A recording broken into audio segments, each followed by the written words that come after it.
ముగ్గు జుట్టవే చెల్లమ్మ కాంగ్రెస్ జెండెత్తవే చెల్లమ్మ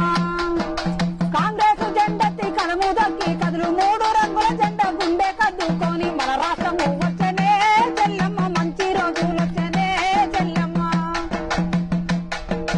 అమ్మ సోని అమ్మ మాట తప్పనిదమ్మ మనసున్న మా తల్లి తెలంగాణ ఇచ్చనే చెల్లమ్మ బతుకు దారి ఊపనే చెల్లమ్మ అన్న రాహుల్ గాంధీ సూర్యులంటే చూపు ఎన్నెలాంటి మనసు దేవుడయ్య అన్నొచ్చనే చెల్లమ్మ దేశమంతా ఎలిగనే చెల్లమ్మ రాజువయ్య అన్నొచ్చనే చెల్లమ్మ రాష్ట్రమంతా ఎలిగనే చెల్లమ్మ అన్నారే వంటన్న మాట తప్పనోడు మణి మీద తప్పనోడు తొడగొట్టి చెప్తున్నాడు